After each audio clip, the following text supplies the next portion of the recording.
여러분 안녕하세요. 서울경제신문 뉴욕특파원 김영필입니다. 오늘 PCE가 나왔죠. 예, PCE가 거의 예상 수준대로 나왔습니다. 근데 좀 같이 보셔야 될 게 소비도 같이 좀 줄었다 이 부분이 있거든요. 그래서 이 소비 부분을 같이 좀 꼭 같이 보셔야 전체적인 그림을 같이 좀 이해하실 수 있게 됩니다. 그리고 오늘은 전반적으로 그 증시는 다 올랐죠. 다 올랐고 테슬라 뒤에서 좀 더 말씀드리겠지만 테슬라가 오늘 또 11% 넘게 폭등했습니다. 그래서 이런 상황들 어떻게 되는지 같이 한번 알아보시겠습니다. 그래서 이제 오늘 3월 월스트리트는 제목을 좀 이렇게 잡아봤습니다. 미국 12월 소비가 마이너스 0.2%다. 실질로 따지면 더 낮습니다. 그리고 미시간대 인플레 기대는 추가 하락해서 좋은 신호를 좀 줬다. 그런 내용이 있습니다. 이 미시간대 인플레 기대의 추가 하락도 증시에는 도움이 됐습니다. 그런 부분이 있다는 거 말씀드리면서 소비 얘기가 나와서 월마트 사진을 좀 넣었고요. 본격적인 방송 시작하기 전에 오늘 찾아주신 분들 또 인사 한번 드리고 시작하겠습니다. 우정현님, 맴맴님, 라이언데디님, 라멘트님, CJ님, 신영기님, 월드님, 모두 감사합니다. 사실 제가 오늘 아침에 좀 이렇게 몸이 좀 안 좋아서 원래는 이제 PC 나왔을 때 바로 이제 커뮤니티 안에 좀 글도 올리고 이렇게 하려고 했었는데 아침에 그래서 글도 못 남기고 속보 기사도 못 쓰고 했었는데요. 그래도 지금은 조금 힘을 차려서 하고 있으니까 같이 한번 좀 잘 한번 들여다 보시죠. 오늘 그래서 이제 증시가 전반적으로 다 상승했습니다. 나스닥이 한 0.95% 상승했고요. S&P 500, 다우지수 모두 각각 0.25, 0.08. 후반기에 좀 많이 힘이 좀 많이 빠졌어요. 한 30분 정도 남기고 좀 많이 하락하긴 했는데 상승폭을 좀 많이 줄였죠. 그렇긴 했는데요. 그러면 어쨌든 상승 마감했다는 거. 나스닥 지수 한번 보시면요. 출발할 때는 조금 안 좋기도 했었습니다. 안 좋았지만 어쨌든 계속 다시 상승해서 10시에 이제 미시간대 인플레 기대 자료가 나왔거든요. 그 이후에 다시 좀 힘을 좀 받았고 다시 좀 빠졌다. 어쨌든 계속 우상향. 근데 이제 오후 3시 반 이후에 좀 많이 빠졌습니다. 마감 직전 30분 정도는 직전 30분 1시간 이 정도에는 좀 변동성이 크니까요. 어쨌든 마감 직전에 좀 많이 빠졌다는 거. 요거는 이제 테슬라 주가거든요. 오늘 11% 거의 폭등했습니다. 11% 폭등했고 이번 주에만 이렇게 봐도 한 최근 5일만 봐도 30% 가량 올랐어요. 30%. 물론 이제 폭등의 원인은 전반적으로 이제 그 실적 부분에 있는데 어쨌든 테슬라가 전체적으로 미장 전체에 좀 긍정적인 요인이 좀 되고 있다. 그거는 또 사실인 것 같습니다. 그런 부분 같이 한번 보시면 좋을 것 같고요. 대신 이제 인텔은 많이 빠졌습니다. 인텔 많이 빠졌고요. 쉐브론도 실적 문제 이런 것 때문에 좀 많이 빠졌어요. 그래서 오늘 중요한 거는 이제 결국 PCE가 되겠습니다. PCE가 어떻게 되느냐 이걸 좀 한번 집중적으로 또 한번 분석을 해보겠습니다. 같이 한번 보시면 PCE가 전년 대비 5.0%, 전월 대비 0.1%, 그리고 농산물과 에너지를 뺀 근원은 전년 대비 4.4%, 전월 대비 0.3% 이렇게 나왔습니다. 그래서 이제 거의 대부분 예측치와 비슷했다. 보면 블룸버그 통신 CPI 중앙값이 5.0%, 그 다음에 전월 대비가 0.0%였으니까 거의 비슷하다 이렇게 좀 볼 수 있습니다. 전월 대비로는 조금 더 높긴 했죠. 어쨌든 근원 PCE도 4.4%, 0.3% 똑같았습니다. 예상치와 동일했어요. 4개 중에 3개가 동일했으니까 거의 동일한 겁니다. 나머지 하나도 거의 0.1%포인트 차이니까요. 그 예상치와 딱 맞게 나왔다 생각하시면 되고, 근원 PCE는 2021년 10월 이후에 가장 낮은 수준이다. 1년 넘게, 1년 좀 더 되죠. 1년여 만에 가장 낮은 수치를 보였다. 예전에는 이제 올라가는 쪽이었겠지만 지금 내려가는 쪽이니까요. 가장 낮은 수준을 보였다. 그래서 소득은 늘고 인플레이션 떨어지고 있다. 이런 분석이 좀 나왔습니다. 그래서 인플레이션이 이거는 확실합니다. 인플레이션이 계속 좀 하락하는 추세고, 그리고 지금 계속 어쨌든 그 업사이드로 더 나오진 않잖아요. 예상치 이상으로 깜짝 서프라이즈로 나오는 경우는 없기 때문에 계속 이제 예상치 수준이거나 그보다 조금 덜 나오거나 계속 그러고 있기 때문에 전반적인 흐름은 굉장히 좋다, 고무적이다 이렇게 볼 수는 있겠습니다. 물론 이제 계속 말씀드리지만 앞으로 한 3, 4%대에서 좀 더 이제 스티키할 수도 있고 끈적끈적하게 3, 4%에서 멈춰 있을 수도 있고 떨어지는 속도 이런 것들이 중요하긴 합니다만 지금까지 보여주는 거는 괜찮다 이런 설명을 드리고 싶어요. 그래서 이제 오늘 증시도 좀 기본적으로 힘을 좀 받았었겠죠. 근데 이제 조금 더 저희는 이제 조금 더 봐야 되니까 겉에 있는 숫자는 그렇지만 속으로는 좀 어떠냐 이 부분이 좀 중요하겠습니다.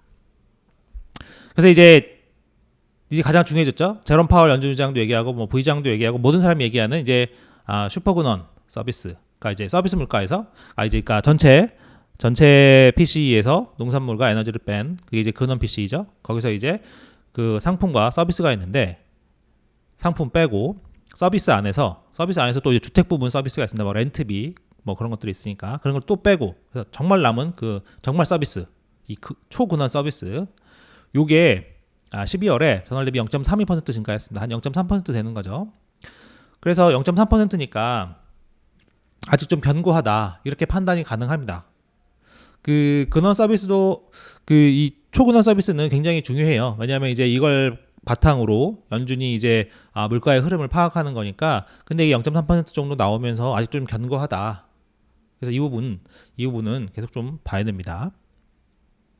그리고 또 하나 중요한 게 PC가 사실은 이제 물가 그동안 사실 뭐 인플레이션에 많이 좀 포커스가 됐었지만 개인 소비를 보여주기도 합니다. 그래서 개인 소비가 좀 중요한데 개인 소비가 12월에 마이너스 0.2%로 나왔습니다. 그래서 확실히 연말 들어서 소비가 줄어들고 있다. 여기 PC 개인 소비는 상품과 서비스가 다 포함된 거거든요. 그러니까 이제 전체적인 소비 트렌드가 감소하고 있다. 이거는 확실하죠. 11월도 원래는 플러스 0.1이었는데 이번에 나오면서 마이너스 0.1로 수정됐습니다. 그리고 10월도 0.9에서 0.8로 낮아졌어요. 그러니까 10월에 좀 괜찮았었죠. 10월에 괜찮았으나 11월과 12월은 마이너스라는 얘기입니다. 그러니까 조금 소비가 연말 들어서 계속 모멘텀이 약해지고 있다. 이 부분은 좀 확실한 거죠. 어떻게 보면 사실은 금리를 계속 올리고 있고 경기가 이렇게 둔화하고 있기 때문에 소비가 둔화하고 있기 때문에 인플레이션이 떨어진 거다. 그렇게 생각할 수 있습니다. 이제 사실은 그게 완전히 원하는 것 그림이기도 하고요. 근데 이제 이 소비가 사실은 미국 경제 3분의 1을 차지하지 않습니까? 그래서 이 소비가 어떻게 되느냐 이게 또 중요합니다. 소비가 또 너무 갑자기 약해지거나 더 많이 빠지면 침체로 갈 수 있는 거잖아요. 그래서 이제 이 소비를 같이 좀 봐야 되는데 인플레이션을 고려한 수치는 낙폭이 더 큽니다. 12월에 마이너스 0.3%가 나왔거든요. 월가에서 예상한 게 마이너스 0.1입니다. 그러니까 생각보다 소비가 더 좀 안 좋다 이렇게 생각할 수도 있겠죠. 그리고 11월도 약간씩 다 수정이 됐어요. 11월도 원래 0.0%인데 0.0%였는데 물가를 감안한 실제 소비가 0.0%였는데 마이너스 0.2%로 바뀌었고 10월도 좀 떨어졌고요. 그래서 이 소비 부분을 좀 심상치 않다 이런 생각을 좀 해야 됩니다. 그래서 정리하면 인플레이션은 확실히 떨어지고 있습니다. 떨어지고 있으나 서비스 부분의 물가가 아직 좀 견조하다.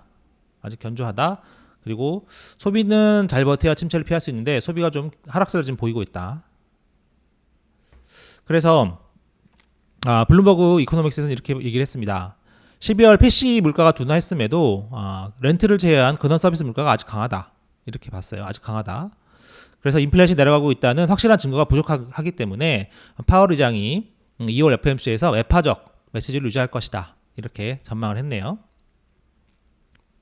그래서 이렇게 연준이 계속 매파적일 부분, 인플레이션이 아직 좀 특히 서비스 부분 인플레이션이 좀 견고하다는 거 이런 것들은 결과적으로 이제 그리고 소비가 좀 줄어들고 있으니까 침체 전망 이걸 아직 유효하게 만듭니다. 그래서 캐피털 이코노믹스에서는 1분기 소비 성장률이 0%에 가까울 거다. 어쨌든 계속 좀 빠졌으니까 올해 몇 달간 소비가 잘 돼서 증가한다고 해도 마이너스였던 거였으니까 어쨌든 증가해도 하여튼 0%에 가까울 것이다. 그래서 1분기 GDP 성장률도 많이 좀 내려갈 거다. 중요한 거는 1분기는 연환상 기준으로 1.5%지만 중요한 게 2분기, 3분기, 2분기 이후니까요. 2분기 이후에 이제 어떻게 될 건지가 더 중요하니까. 근데 1분기가 좀 이렇게 좀 많이 떨어지면 침체 가능성 뭐 여전히 유효하다고 봐야 되겠죠. 그래서 또 하나 있는 게 같이 나온 자료 중에 이제 저축률 증가 이런 자료가 좀 있습니다. 그래서 전에는 사실은 이제 저축률 증가 이런 걸 좀 코로나 이후에 초과 저축이 좀 많았어서 그게 이제 소비를 유지하는 데 큰 도움이 됐었죠. 이걸 한번 보시면요, 요 초록색 초과 저축 엄청 많았었습니다. 2020년 코로나 이후에 뭐 정부 연방 정부에서 돈 주고 이렇게 하니까 엄청 많았었는데 이게 지금 계속 좀 까먹고 있죠. 마이너스로 가고 이렇게 좀 하면서 까먹고 있는데 최근에 12월에 저축률이 다시 좀 높아졌다는 겁니다. 그래서 왜 높아졌냐? 이게 어떻게 봐야 되느냐? 그래서 전문가들 이렇게 보고 있어요. 지금 이제 경기가 좀 둔화하는 상황에서 확장기가 거의 끝나고 둔화하는 상황에서 이렇게 저축률이 올라간다는 건 안 좋은 신호다. 그러니까 일반적으로 경기 확장기 후반에는 소비자들이 지출을 유지하기 위해서 뭐 신용카드 많이 쓰고 지금 그렇게 하고 있지 않습니까? 실제로 그렇게 하고 있고 카드를 많이 쓰고 대출을 쓰는데 그게 이제 그것도 잘 안 되면 그 다음부터는 돈을 좀 모아놔야 되겠다 이런 생각을 한다는 거죠. 그리고 좀 경기가 좀 안 좋게 좀 침체가 온다는 얘기들이 많으니까 조금 돈을 모아놓는 그런 경향도 있다는 겁니다. 그래서 저축률이 좀 올라간 거여서 좋은 신호는 아니다 이렇게 얘기하는 거예요. 그래서 이제 월스트리트저널은 이렇게 설명을 했습니다. 구름 낀 경기 전망에 저축률이 올랐다. 그래서 지금 저축률이 올라간 거는 좀 안 좋은 상황이다. 지금 상황에서 저축률이 올라간 거는 안 좋은 상황이다. 그렇게 보실 수 있겠습니다. 그래서 이제 이 소비 감소 이런 부분이 조금 경기 전망을 좀 상당히 불확실하게 합니다. 결과적으로는 뭐 연착륙이냐 아니냐 뭐 그런 게임이긴 하지만 어쨌든 어떻게 될지 이게 침체의 깊이나 뭐 이런 걸 뭐 폭 이런 걸 좀 가늠하기는 쉬운 건 아니니까요. 그래서 오늘 레리 사무스 전 재무장관 이런 얘기를 했습니다. 여러 분기에 걸친 경제 지표가 둔화하는 것을 감안할 때 연준이 금리 인상에 전념할 때는 아니다. 하지만 동시에 금리 인상 가능성을 배제해서도 안 된다. 모순된 얘기죠. 금리 인상에 몰두하면 안 되지만 또 배제해서도 안 된다. 뭐 적당히 잘 빠져나가야 된다. 뭐 이런 거죠. 그러면서 이제 그런 뉘앙스의 얘기입니다. 2월 FOMC 이후에는 어쨌든 추가 금리 인상 이런 거에 대해서 확신하지도 말고 그렇다고 배제하지도 말고 뭐 이렇게 뭐 NCND 비슷하게 긍정도 부정도 하지 않는 뭐 그런 얘기를 했습니다. 결과적으로 이제 소비가 이런 것 많이 감소하고 경기 둔화 모습이 나타나니까요. 서머스도 보통은 인플레이션과의 싸움 굉장히 중요하게 생각하죠. 여기서 마지막에 잘못하면 70년대 다시 되돌아갈 수 있다. 다시 한번 또 인플레가 튀면서 되돌아갈 수 있다. 그러면 아주 최악의 경우가 나올 수 있다. 이렇게 걱정을 하는 분인데 경기 걱정을 좀 많이 하게 되는 겁니다. 그래서 좀 해석해 보자면 통화 정책 조정, 뭐 금리 인상 중단 내지 뭐 더 나간다면 뭐 인하도 포함할 수는 있겠는데 어쨌든 일단은 금리 인상 중단이 먼저겠죠. 이런 통화 정책 조정을 위한 문을 열어놓되 인플레이션 생각하면 그렇다고 여기서 그냥 뭐 빨리 중단하거나 이렇게 되면 인플레이션 문제가 또 발생할 수 있다. 이런 얘기죠. 이게 또 왜 그러냐면 지금 증시 보시면 아시겠지만 계속 좀 금융시장이 완화하고 있습니다. 테슬라 뭐 11%뭐 일주일에 30% 뛰는 거 보셨죠? 금융시장이 좀 계속 완화하고 있습니다. 개별 종목으로 입장에서는 좋을 수 있으나 개별 투자자 입장에서 좋을 수 있으나 이제 큰 틀에서 보는 이제 연준 입장에서는 좀 계속 이제 부담스러운 거죠. 그래서 시장 상황이 연준의 금리 인상 수준을 생각해 보면 훨씬 덜 긴축적이다. 그리고 지난 몇 달 동안 크게 완화하는 쪽으로 나아가고 있다. 그래서 연준이 이 부분을 걱정해야 된다. 그래서 인플레이션 부분이 계속 남아있기 때문에 다 해결된 게 아니잖아요. 그러니까 이 부분을 좀 조심해서 봐야 된다. 그런 뜻입니다. 그래서 제이슨 퍼먼 이분도 이렇게 얘기를 했어요. 12월 근원 PC를 연으로 환산하면 3.6%다. 그래서 전반적으로 인플레이션이 완화하고 있지만 기저 물가는 여전히 연준의 타겟을 상당히 뛰어넘는다. 할 일이 더 있다. More work to do. 이렇게 얘기를 했습니다. 그러니까 왜 그러냐면 연준의 올해 이제 그러니까 작년 12월 FOMC 때 내놓은 경제 전망을 보면 올해 연준의 근원 PC 전망치가 3.5%입니다. 근데 이제 12월 기준으로 하면 3.6%가 된다는 거잖아요. 그러면 목표치보다도 높은 거죠. 그러니까 조금 뭐 더 해야 되겠죠. 상황을. 그래서 이제 그 서머스 장관의 말대로 경기 둔화도 걱정이 되지만 그렇다고 인플레이션도 어떻게 할 수 없기 때문에 굉장히 지금 아주 곤란한 상황이다. 이렇게 좀 생각을 할 수 있겠습니다. 어쨌든 PC 자료 소비도 둔화하고 인플레이션도 둔화한다. 이건 당연히 0.25를 거의 이제 완전히 확실하게 한다. 이렇게 생각하시면 될 것 같고요.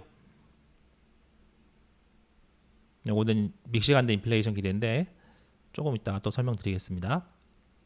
그래서 이제 다이앤 송크 KPMG 수석 이코노미스트인데 이렇게 얘기를 합니다. 연준이 지금 상당히 곤란할 거다. 경기 둔화가 막 이제 보이잖아요. 그리고 이제 소비가 감소하는 게 보이고 또 통화 정책에는 그 시차가 있기 때문에 올해부터 본격적으로 더 많이 나타나겠죠. 금리를 올린 효과가. 그러면 지금 벌써부터 약간 그 소비가 감소하는 조짐이 소비가 감소하고 있는데 이런 상황에서 어떻게 할 거냐. 걱정이 좀 많겠죠.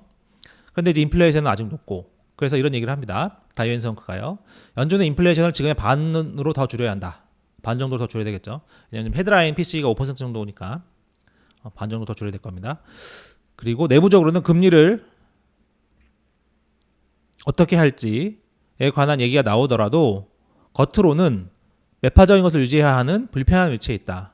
그러니까 그 경기나 둔화하는 거나 이렇게 지표 둔화하는 걸 보면 내부에서 문제 제기가 있을 수도 있겠죠. 이러다가 정말 침체 간다.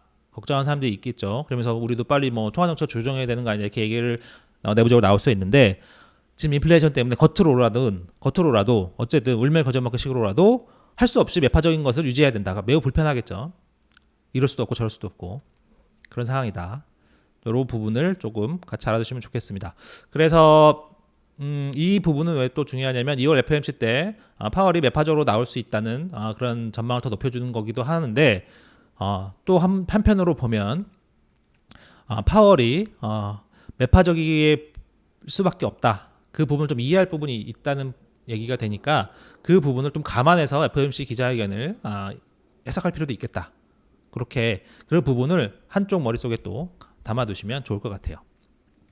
그래서 어쨌든 미국의 그 자동차 대출 이게 좀 연체율이 좀 크게 오르고 있다고 합니다.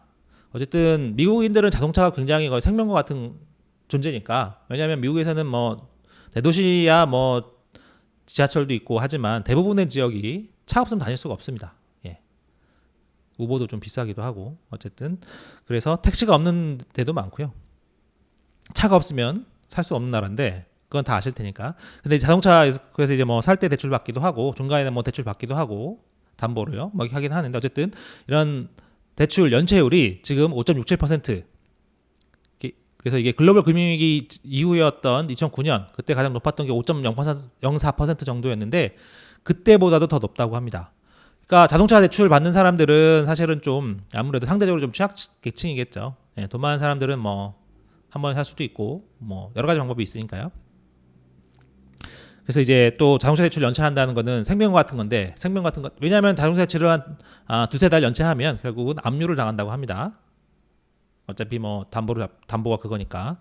근데 차 없이는 못 사는 나라가 미국 아니겠어요. 그러니까 이제 자동차 대출 연체하는 사람들은 보통 이제 취약계층이 많을 텐데 연체율이 이렇게 높아졌다는 거 이게 조금 약간 안 좋은 신호다 이렇게 좀 생각할 수 있겠습니다. 압류 건수도 많이 좀 올라갔다고 해요. 아직 코로나 이전 수준까지는 아니지만 작년에 압류 건수도 좀 올라갔다. 압류 건수 올라갔다는 거는 막판까지 돈을 못 갚았다는 얘기니까요. 그런 의미가 있고요. 좀 이제 안 좋은 얘기만 많이 말씀드린 것 같아서 긍정적인 소식. 오늘 이제 미시간대에서 1월 인플레이션 기대 확정치를 내놓았습니다. 그러니까 지난번 제가 중순쯤에 속보치 한번 전해드린 적이 있었는데요. 이번에 확정치가 나왔습니다. 그래서 이제 1년 인플레이션 기대 속보치가 확정치가 기존의 4.0%에서 0.1%포인트 떨어진 3.9%로 내려왔습니다. 그래서 이게 2021년 4월 이후 가장 낮다고 해요. 그러니까 1년 뒤에 한 물가가 3.9% 올라갈 거다 뭐 이렇게 생각한다는 건데 어쨌든 인플레이션 기대가 하락한다는 거는 굉장히 좋은 의미죠. 그리고 이제 연준이 가장 중시하는 인플레이션 기대 지표 중에 하나인 5년 이상 이 수치도 원래는 3.0%였는데 속보치에서는 근데 이번에 2.9%로 더 떨어졌다. 이렇게 얘기가 되죠. 그리고 소비자 심리 지수도 원래 64.6으로 나왔었는데 이것도 조금 더 높아졌더라. 그러니까 이래저래 좋은 거죠. 근데 이제 미시간대 측도 이런 좀 부대 설명을 좀 달았어요. 소비자 심리를 보면 뭐 여러 가지 뭐 지금도 뭐 좀 높긴 하지만 어쨌든 그 개인들 얘기를 해보면 현저한 하방 위험이었다. 소비자의 3분의 2가 경기 침체를 예상한다. 그러니까 이런 침체 부분 어려움이 있을 수 있다. 지금은 뭐 괜찮지나 어쨌든 이런 경기 침체를 소비자들이 생각하고 있다는 거, 그걸 이제 미시간대 조사에서 좀 나타났다는 점 같이 한번 봐두시면 좀 중립적으로 보실 수 있겠습니다. 그리고 이제 증시 상황 좀 더 말씀드리면 이건 전에도 종종 말씀드리니까 뭐 이제 수치가 업데이트 될 뿐입니다. 뭐 요 발표 기업부터 늘어나는 것 뿐이니까 어쨌든 뭐 그 월가 예상을 깬 EPS를 내는 경우가 전보다 많이 줄었더라. 이거는 보시면 알 것 같고요. 그리고 오늘 마켓워치 보니까 나스닥이 200일 이평선을 뚫었다는 거, 위로 올라갔다는 거. 200일 이평선을 넘어가면 이제 추세적인 방향 전환에 쉬울 수 있다. 뭐 이런 얘기가 있죠, 당연히. 그러니까 이제 좀 기대감들이 좀 있는 겁니다. 그래서 S&P 500도 지난해 12월 이후 최고치인 4,100에 지금 접근하고 있다, 근접하고 있다. 그래서 그 월가에서는 이 4,100을 좀 되게 중요하게 보고 있어요. 같이 한번 보시죠.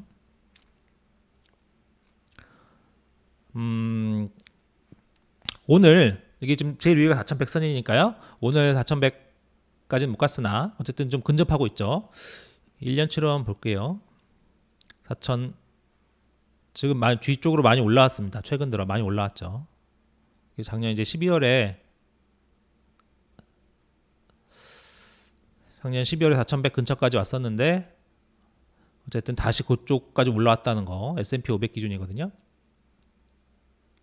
그래서 이런 부분들 좀 긍정적으로 좀 보고 있는 거죠. 4,100을 뚫으면 더 좋을 수 있다 이런 생각이 있는 겁니다. 그래서 이제 트루이스트 어드바이저리에서는 시장이 변곡점에 있다. 여기에서 4,100을 뚫고 올라가면 더 올라가거나 아니면 다시 여기서 좀 주저앉아서 앉을 수도 있다. 12월에도 그랬었잖아요. 그러니까 이제 이런 부분들 지금 어쨌든 전체적으로 시장은 좀 계속 좀 올라가고 있죠. 그래서 이런 부분도 같이 좀 한번 보셔야 되겠습니다. 어쨌든 단기 투자하시는 분들은 뭐 단기적으로는 시장 그 상황 상승분이 중요하니까 그런 부분을 같이 좀 보실 필요가 있겠어요. 근데 이게 계속 지속 가능한 거냐 그런 거에 있어서는 이제 뭐 침체 얘기하는 분들도 있고 어닝 부분도 계속 감소하고 있으니까 지속 불가능하다 이렇게 얘기하는 분들이 많은 건데 어쨌든 단기적으로는 지금 계속 오르고 있고 더 올라갈 수 있는 힘이 있다고도 보는 분들이 있는 거죠. 기술적으로 분석을 해보면 S&P 4,100을 뚫으면 어쨌든 더 좋을 수 있을 거다 이런 얘기입니다. 그리고 골드만삭스는 최근 이제 증시가 좀 계속 어쨌든 오르고 하니까 콜옵션 거래를 하면 높은 수익을 좀 기대할 수 있다. 자기들이 좀 그랬다. 뭐 그런 얘기를 도움말로 했었습니다.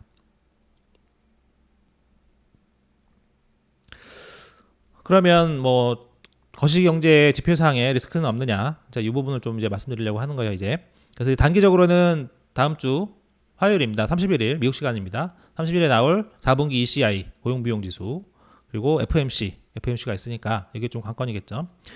블룸버그 직계치를 보면 제가 이제 오늘 뽑아본 건데 전기 대비 1.1% 증가 이렇게 나옵니다. 중간값이요. 3분기가 1.2%였으니까 조금 더 약화하는 쪽 그렇게 나온다고 합니다. 그리고 2월 FMC는 앞에서 잠깐 말씀드렸지만 0.25가 확정적이지만 파월이 얼마나 매파적일 것이냐. 그리고 얼마나 좀 그 소비 둔화나 이런 거를 감안해서 어떻게 좀 나올 거냐. 이런 부분들. 그런 게 좀 관건이겠죠. FMC를 지나면 또 고용보고서가 있습니다.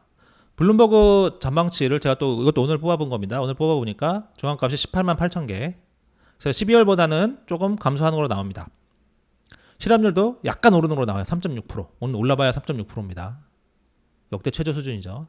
3.6%고 시간당 평균 임금은 전월 대비 0.3%, 전년 대비로는 4.3%다.